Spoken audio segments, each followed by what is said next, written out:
CM योगी के फैसलों पर सुप्रीम कोर्ट ने कड़ा रुख अख्तियार किया है।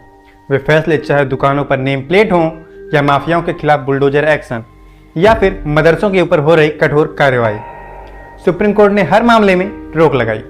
अभी हाल ही में सुप्रीम कोर्ट की 3 जजों की बेंच ने एनसीपीसीआर की रिपोर्ट के आधार पर मदरसों के ऊपर चल रही कार्रवाई पर रोक लगा दी है। आखिर क्या है पूरा मामला और क्यों सुप्रीम कोर्ट ने लगाई रोक, जानेंगे इस वीडियो में। नमस्कार दोस्तों, मैं सुशांत प्रताप सिंह और आप देख रहे हैं यूपी न्यूज। आज हम एक ऐसे मुद्दे पर बात करने जा रहे हैं जो देश भर में चर्चा का विषय बना हुआ है।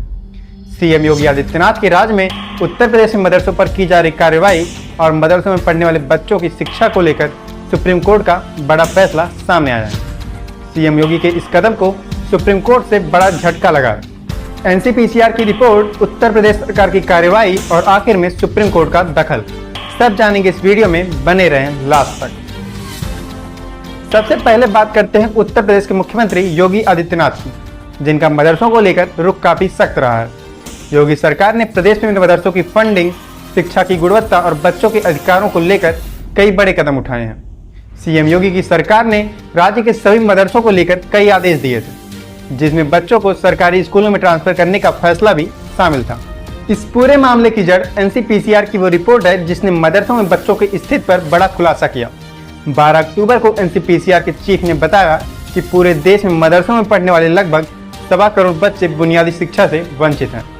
रिपोर्ट के मुताबिक इन बच्चों को सिर्फ धार्मिक शिक्षा ही दी जा रही है, जबकि उनकी बेसिक एजुकेशन पर ध्यान ही नहीं दिया जा रहा। एनसीपीसीआर ने इन मुद्दों के लेकर केंद्र सरकार और राज्य सरकारों से 3 बड़ी सिफारिशें की। पहला, मदरसों को राज्य सरकार द्वारा दी जा रही फंडिंग तुरंत बंद की जाए।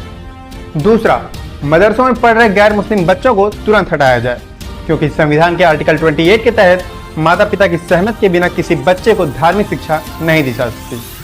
और तीसरी बात, एनसीपीसीआर ने यह कही कि धार्मिक और औपचारिक शिक्षा को एक ही संस्थान में एक साथ नहीं चलाया जा सकता। राष्ट्रीय बाल अधिकार संरक्षण आयोग एनसीपीसीआर ने 12 अक्टूबर को कहा था कि राइट टू एजुकेशन एक्ट 2009 का पालन नहीं करने वाले मदरसों की मान्यता रद्द हो और इनकी जांच की जाए।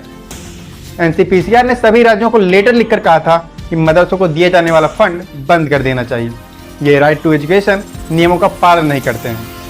आयोग ने आस्था के संरक्षक या अधिकारों के विरोधी बच्चों के संवैधानिक बनाम मदरसे नाम से एक रिपोर्ट तैयार करने के बाद ये सुझाव दिया था। आयोग ने कहा था कि मदरसों में पूरा फोकस धार्मिक शिक्षा पर रहता है, जिससे बच्चों को जरूरी शिक्षा नहीं मिल पाती और वे बाकी बच्चों से पिछड़ जाते हैं। एनसीपीसीआर की इस रिपोर्ट के बाद सीएम योगी आदित्यनाथ की सरकार ने मदरसों पर तेजी से कार्रवाई की। मदरसों की फंडिंग रोकी गई और सभी बच्चों को सरकारी स्कूल में शिफ्ट करने का आदेश दिया गया। लेकिन तभी यह मामला पहुंचा सुप्रीम कोर्ट में। जमीयत उलेमा-ए-हिंद ने इस फैसले के खिलाफ सुप्रीम कोर्ट में याचिका दायर की, जिस पर सुप्रीम कोर्ट ने यूपी और अन्य प्रदेश के इन आदेशों पर रोक लगाते हुए कहा कि जब तक इस मुद्दे पर अंतिम फैसला नहीं आता तब तक किसी भी मदरसे को बंद नहीं किया जाएगा।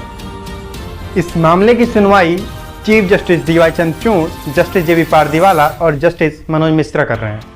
सुप्रीम कोर्ट की ये रोक फिलहाल अंतरिम है, लेकिन इस फैसले ने योगी सरकार के मदरसे बंद करने और बच्चों को सरकारी स्कूलों में ट्रांसफर करने की योजना पर बड़ा ब्रेक लगा दिया है।